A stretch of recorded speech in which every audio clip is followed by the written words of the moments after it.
Cinema വരുന്നുണ്ട് എന്ന് കേട്ടു തുടങ്ങിയ സമയത്താണ് വിലായത് ബുദ്ധ എന്ന് പറഞ്ഞിട്ടുള്ള പുസ്തകം ഞാനിത് വായിക്കുന്നത്. അതുകൊണ്ട് തന്നെ ഒരു സിനിമ കാണുന്ന ഒരു എക്സ്പീരിയൻസ് എനിക്കിത് വായിക്കുമ്പോഴും കിട്ടിയിട്ടുണ്ടായിരുന്നു. ഡബിൾ മോഹനനായി അന്നും പൃഥ്വിരാജാണെന്ന് അറിയാമായിരുന്നതുകൊണ്ട് ആ കഥാപാത്രം അവിടെ ഫിക്സ്ഡ് ആയിരുന്നു. ഭാസ്കരൻ മാഷായിട്ട് അന്ന് ഞാൻ മനസ്സിൽ കണ്ടത് ശ്രീ തിലകൻ സാറിനെയാണ്. ഇപ്പോൾ കുറേ വർഷങ്ങൾക്ക് ശേഷം ആ സിനിമ തിയേറ്ററുകളിൽ എത്തുമ്പോൾ ആ പുസ്തകത്തിൽ നിന്ന് മാറിയ വേറിട്ടൊരു അനുഭവം പ്രതീക്ഷിച്ചുകൊണ്ട് ഞാൻ ഇന്ന് തിയേറ്ററിൽ പോയത്. സിനിമ എങ്ങനെ അനുഭവപ്പെട്ടു നമുക്ക് സംസാരിക്കാം. അതിന് മുമ്പ് നിങ്ങൾ എൻ്റെ ചാനൽ ഇതുവരെ സബ്സ്ക്രൈബ് ചെയ്യാത്ത ഒരാളാണെങ്കിൽ ഇപ്പോൾ തന്നെ സബ്സ്ക്രൈബ് ചെയ്യുക. ആ ബെല്ലൈക്കൺ കൂടെ എനേബിൾ ചെയ്യുകയാണെങ്കിൽ എൻ്റെ ഏറ്റവും പുതിയ വീഡിയോസ് എത്രയും പെട്ടെന്ന് നിങ്ങൾക്ക് കാണാൻ സാധിക്കുന്നതായിരിക്കും. സിനിമയിലേക്ക് വരികയാണെങ്കിൽ തൂവെള്ള ഭാസ്കരന് വന്ന ചീത്തപ്പേരിൻ്റെ കഥയും മറയൂരിലെ കള്ളക്കടത്തുകാരനായിട്ടുള്ള ഡബിൾ മോഹനൻ്റെ കഥയും പാരലലായി പറഞ്ഞു തുടങ്ങിക്കൊണ്ട് ഒരു പോയിന്റിൽ ഇത് വളരെ എൻഗേജിങ് ആയിട്ടുള്ളൊരു ക്രോസിങ്ങിലേക്ക് കൊണ്ടുവന്ന് അവരുടെ ഒരു ക്ലാഷിലേക്ക് പോകുന്ന, അല്ലെങ്കിൽ അവരുടെ ഒരു ആഗ്രഹങ്ങളുടെ ക്ലാഷിലേക്ക് പോകുന്ന ഒരു സിനിമയാണ് വിലായത് ബുദ്ധ. ഇന്ദുഗോവൻ്റെ എഴുത്തിൽ അതിഗംഭീരമായിട്ടുള്ള വിഷ്വലൈസ് ചെയ്ത് കാണാവുന്ന ഒരു ഭാഷ്യമുള്ള ബുക്കായിരുന്നു വിലായത് ബുദ്ധ.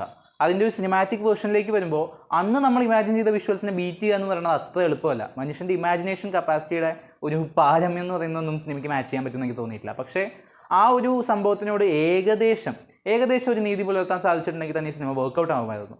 ആദ്യ പകുതി എനിക്ക് വളരെയധികം ഇഷ്ടപ്പെട്ടു. അതൊരു പക്ക കൊമേഴ്ഷ്യൽ ടെംപ്ലേറ്റ് സിനിമയുടെ നിലവാരത്തിൽ നിന്നും അല്പം കൂടി ഉയർന്ന ഒരു പാക്കേജ് എൻ്റർടൈനർ ഫസ്റ്റ് ഹാഫ് ആയിരുന്നു.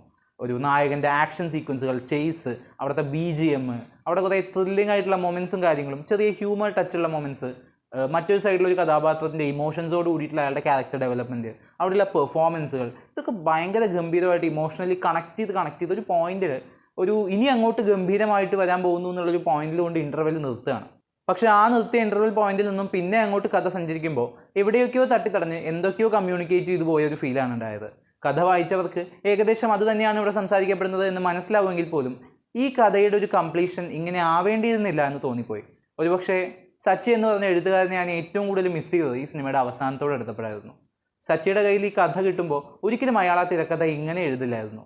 അയാൾ അത് മറ്റൊരു രീതിയിൽ ക്രാഫ്റ്റ് ചെയ്തെടുത്തേനെ. ഇവിടെ ഈ ഒരു ചേഞ്ചിന്, അല്ലെങ്കിൽ ആ ഒരു അവസാനത്തോടെ എടുക്കുമ്പോൾ ഉണ്ടാകുന്ന ഡ്രാമയ്ക്കും അതിൻ്റെ ഒരു സൊല്യൂഷനൊക്കെ വേണ്ടിയിട്ട് അവർ ഇൻവോൾവ് ചെയ്തിട്ടുള്ള കുറേ സീക്വൻസുകളുണ്ട്.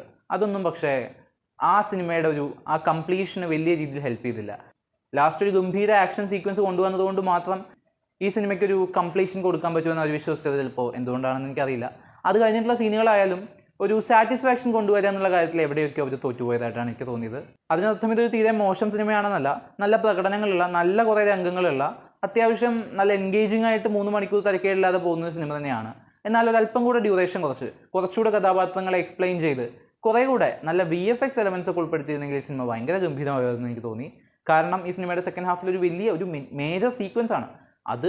അത് വർക്ക് ആവുക എന്നുള്ളത് അത്രയും റിസ്ക് ആയിട്ടുള്ളൊരു കാര്യമാണ്. അവിടെ അവർ VFX വളരെ വീക്കായിട്ടാണ് ചെയ്തു വെച്ചിട്ടുള്ളത്. അത് കുറച്ചുകൂടെ നന്നായിട്ട് റിയലിസ്റ്റിക് ആയിട്ട് ചെയ്യുക, അല്ലെങ്കിൽ അവിടെ കുറച്ചുകൂടെ നല്ല VFX ചെയ്യുക എന്നുള്ളതാണ് ചെയ്തിട്ടുണ്ടായിരുന്നെങ്കിൽ ഒരുപക്ഷെ സിനിമയുടെ ഒരു ടോട്ടൽ ഔട്ട്പുട്ട് തന്നെ മാറിപ്പോയനെ. പിന്നെ ചില രംഗങ്ങളൊക്കെ ഓഡിയൻസിനെ സഫോക്കേറ്റ് ചെയ്യും എന്ന് മനസ്സിലാക്കിക്കൊണ്ടെങ്കിലും ദൈർഘ്യം ഒരല്പം കുറയ്ക്കാനുള്ള പക്വത സംവിധായകൻ കാണിക്കേണ്ടതായിരുന്നു. അതൊക്കെ ഇൻറ്റൻസായി കാണിക്കാൻ വേണ്ടിയാണോ ഇത്ര ദൈർഘ്യത്തിലേക്ക് കൊണ്ടുവന്നതെന്ന് അറിയില്ല. അത് ഏത് സീക്വൻസുകളാണെന്ന് കണ്ടു കഴിയുന്നവർക്ക് മനസ്സിലാവും. പക്ഷേ അത് ഇപ്പോൾ തിയേറ്ററിലേക്ക് കയറി വരുന്നൊരു ഓഡിയൻസ് അയാളുടെ മാനസികാവസ്ഥ ചിലപ്പോൾ കുറച്ച് നേരത്തേക്ക് ഭയങ്കരമായിട്ട് വേറെ രീതിയിലേക്ക് മാറ്റിയെടുക്കാനും സിനിമയിൽ നിന്ന് പിടിച്ച് മാറ്റാനുള്ളൊരു സാധ്യത ആ പോർഷൻസിലുണ്ടായിരുന്നു. പേഴ്സണലി എനിക്ക് തോന്നിയത് ഈ കഥ വായിച്ചവർക്കാണ് ഈ സിനിമയെ കൂടുതൽ അക്സെപ്റ്റ് ചെയ്യാൻ സാധിക്കുക എന്നുള്ളതാണ്. കഥ വായിക്കാത്തവർക്ക് ഇതിലെ പല സിറ്റുവേഷൻസിനെയും എന്തിനിങ്ങനെ കൊണ്ടുപോയി എന്ന് മനസ്സിലാക്കാൻ ഇത്തിരി ബുദ്ധിമുട്ടുണ്ടായിട്ടുണ്ടാവും. കാരണം കഥ വായിക്കുമ്പോൾ അവിടെ കുറേ എക്സ്പ്ലനേഷൻസ് ഉണ്ട്. ആ ക്യാരക്ടേഴ്സിൻ്റെ ലെയേഴ്സൊക്കെ വളരെ വിസിബിളാണ്. അത് തിരക്കഥയിലേക്ക് കൊണ്ടുവരാൻ ഇവർക്ക് സാധിച്ചില്ലെന്നാണ് എനിക്ക് തോന്നിയിട്ടുള്ളത്. ജയൻ നമ്പ്യാരുടെ മേക്കിംഗ് അത്യാവശ്യം കൊള്ളാമായിരുന്നു, ഫസ്റ്റ് ഹാഫിൽ എസ്പെഷ്യലി. സെക്കൻഡ് ഹാഫിൽ അതും ഇത്തിരി പെശകായിട്ടുണ്ട്. ജെയ്ക്സ് ബിജോയുടെ സംഗീതം അതിഗംഭീരമായിരുന്നു. പക്ഷേ പുള്ളിയും സെക്കൻഡ് ഹാഫിൽ അവസാനമായപ്പോൾ ഇത്തിരി ഉഴപ്പിയിട്ടുണ്ട്. ഫസ്റ്റ് ഹാഫിലെ പുള്ളിയുടെ പരിപാടി എന്നൊക്കെ പറഞ്ഞാൽ ടോപ്പ് ക്ലാസ് ആയിരുന്നു. അത് ഗംഭീരമായിട്ട് പണിയെടുത്തിട്ടുണ്ട് ആൾ. ഒരു ചേസ് സീക്വൻസ് എന്നൊക്കെ പറഞ്ഞൊരു പക്ക മാസ് മൊമെൻ്റാണ്. അങ്ങനെ കുറച്ച് മൊമെൻറ്റ്സ് ഈ സിനിമയിലുണ്ട്. ആ മൊമെൻറ്റ്സിന് വേണ്ടി തീർച്ചയായിട്ടും ഈ സിനിമ കണ്ടുവെക്കാവുന്നതാണ്. ഞാൻ ഏറ്റവും കൂടുതൽ പ്രതീക്ഷിച്ച് പോയൊരു ക്ലാഷ് ഈ സിനിമയിൽ വർക്കൗട്ട് ആവാത്തതുകൊണ്ട് തന്നെ എനിക്ക് ഓവറോൾ ഒരു ആവറേജിന് ഒരല്പം മുകളിൽ നിൽക്കുന്ന ഒരു എക്സ്പീരിയൻസ് ആണ് വിലായത് ബുദ്ധ എന്നത്. നിങ്ങൾ ഈ സിനിമ കണ്ടവരാണെങ്കിൽ സിനിമയെക്കുറിച്ചുള്ള അഭിപ്രായങ്ങൾ കമന്റ് ബോക്സിൽ രേഖപ്പെടുത്തുമെന്ന് വിശ്വസിക്കുന്നു. നമുക്കിനി മറ്റൊരു വീഡിയോയിൽ വീണ്ടും കാണാം. ബൈ.